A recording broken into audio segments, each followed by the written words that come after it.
Shabbat Shalom, everyone.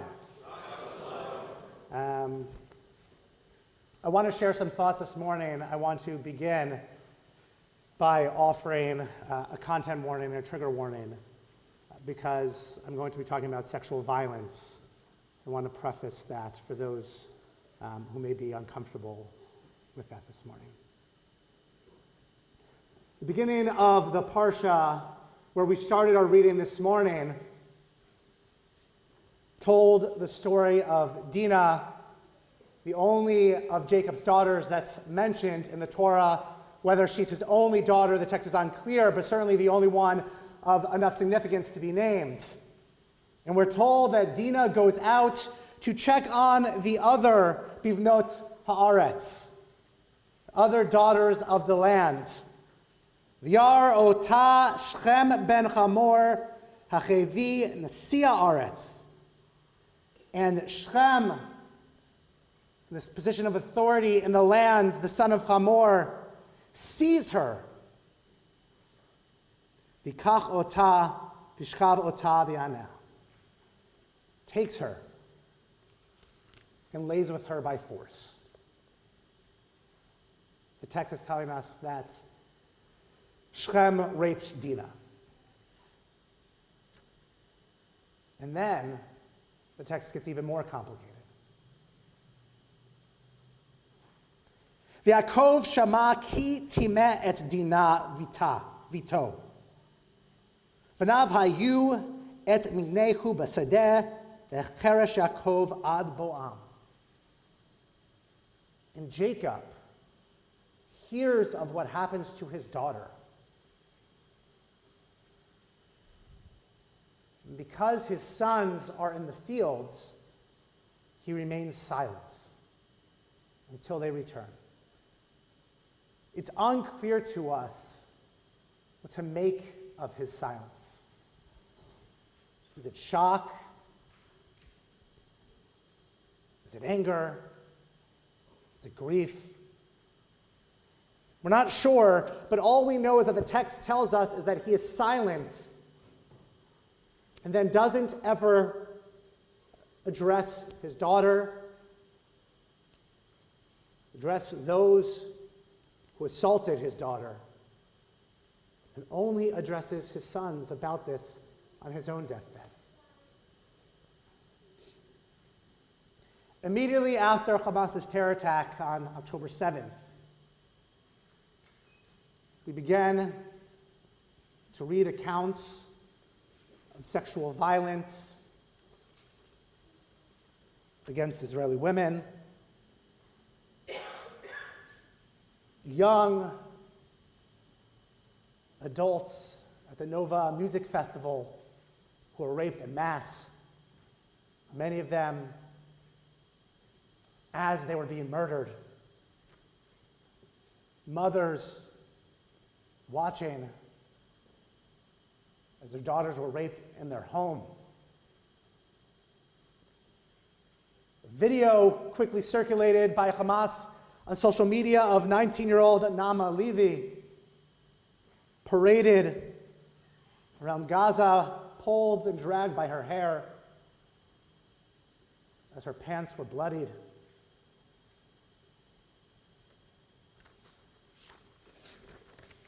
Kochav Elkayam Levi, who's leading the Israeli non-governmental commission on acts of sexual violence on October 7th, is hearing these accounts, hearing testimony, one from a survivor of the Nova Music Festival who hid in the bushes for hours.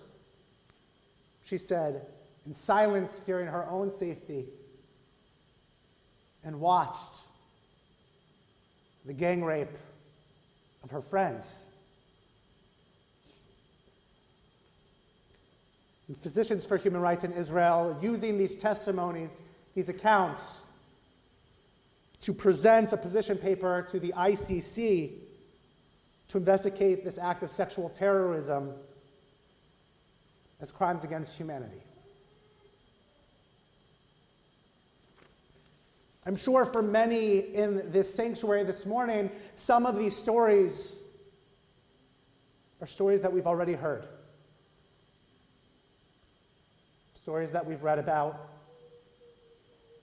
videos that have circulated on social media, and yet, much of the world, much of the feminist organizations that were founded to stand up for women, to speak up for women, to defend the rights of women, have remained silent. Progressive organizations that during the Me Too movement started the hashtag Believe All Women. Seems for the past many weeks opted to believe some women, but not all women. In fact, UN Women, the entity in the United Nations that is focused specifically on women's rights and equality and gender equality, finally came out with a statement yesterday, almost 2 months, the day of the October 7th terror attack. Yesterday, acknowledging with concern acts of sexual violence from 2 months prior. Maybe it's a concern that by acknowledging such horrific acts, they're condoning anything that Netanyahu and his government would do. Maybe it's a concern by these organizations that by condemning such horrific acts, you're not acknowledging the grief, the pain. Palestinians in Gaza at this moment, I don't know the reason. All I know is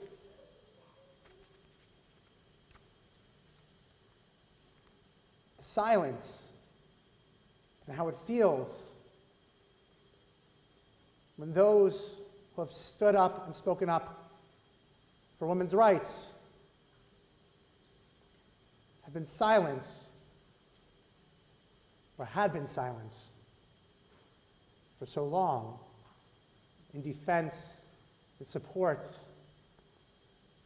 and in care for Israeli women. And I don't know what to do with that silence, just as I don't know what to do with Jacob's silence in this moment. Refusing to offer care and love and support for his own family, for his own daughter. The people you believe are there to be there for you, speak up for you, opt to not when you need them to. And then it's even more troubling, I have to say, when Dina's own brothers find out what happened. Because led by Shimon and Levi, led by Simeon and Levi, Dina's brothers go out and they confront Shechem. And they said, and he says, I want to marry your sister. They agree to have all of the people of Shechem, not just Shechem, all of his followers, his townsfolk, circumcise themselves. And Torah tells us that on the third day, when they were in their pain, Shimon v'Levi achei Dina ish charbo v'yavo al ha'ir betach v'hargu kol zachar. That Simeon and Levi entered without fear, without concern, with a sword in their hand, and murdered every single person, every single man.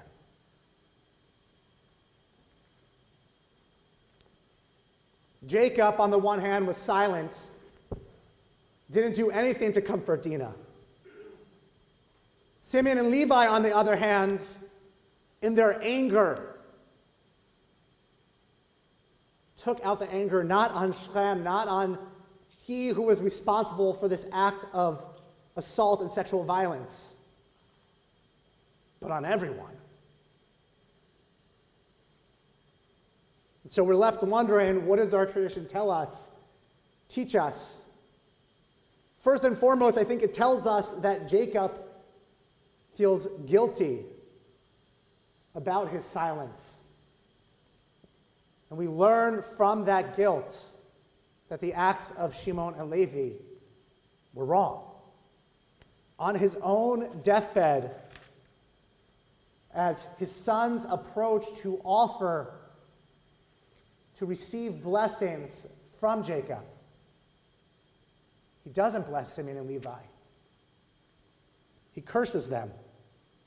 The very end of the book of Genesis, he says, Shimon veLevi achim klei Hamas mecherotechem. It's interesting that this word Hamas we find in Hebrew, although that's not what the Arabic acronym is intended for, but an odd play of words, this Hebrew word which means violence and lawlessness. Jacob says, Simeon and Levi, your weapons are those acts of lawlessness and violence. Let not my person be included in your council. Let not my being be counted in your assembly. Ki ba'apam hargu ish v'rtzonam ikru shor. For in your anger, you murdered men. You took their cattle as booty.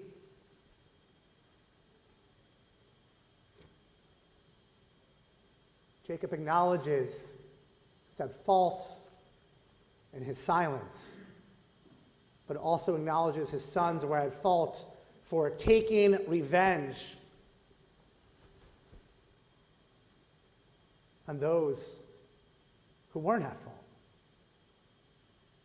I don't know what to do with these juxtaposed parts of our narrative. I don't know what to do in the midst of a war. A war, thank God, over the past week, there was calm, and so many of our hostages, of our brothers and sisters who have been praying to be free, been freed. But I don't know what to do with the war when so many are still held in captivity. A war when Hamas and leaders of Hamas have deemed October 7th a rehearsal for what's to come.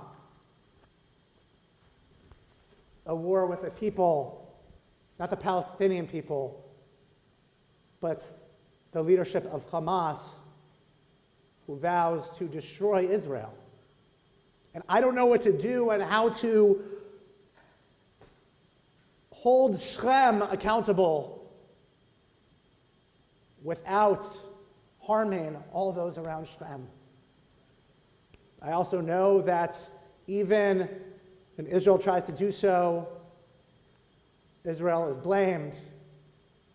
Maybe that's just the realities of the world, the realities of war, the realities of a region in which terrorists and those held in captivity hide in tunnels. But I know based on Torah that our tradition tells us these two things.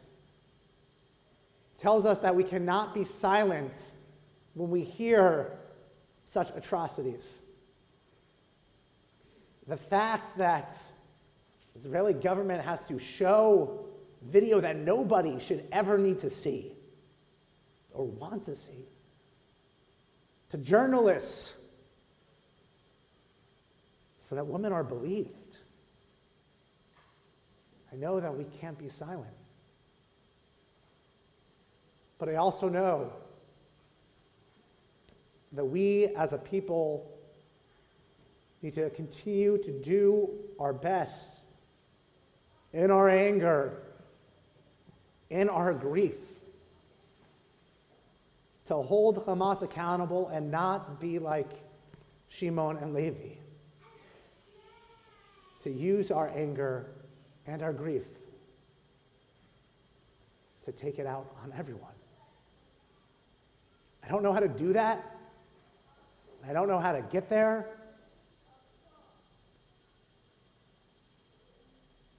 I'm not a soldier or a military strategist. I'm not a government official. And it sounds impossible. But sometimes even those things that are impossible, Torah deems us to strive for. Even if we don't always get there, that is what we strive for. So may we be reminded to not resort to the acts of Simeon and Levi, and yet still listen to the accounts, the assault victims, survivors. Believe them. You shouldn't have to share their story so that others will believe them, but share their story so that others will no longer be silent.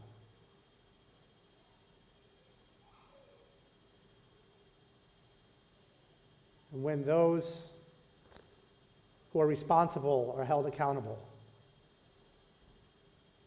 maybe then can build a different reality, a better reality for Israelis, for Palestinians. We yearn to be free. A world where people are believed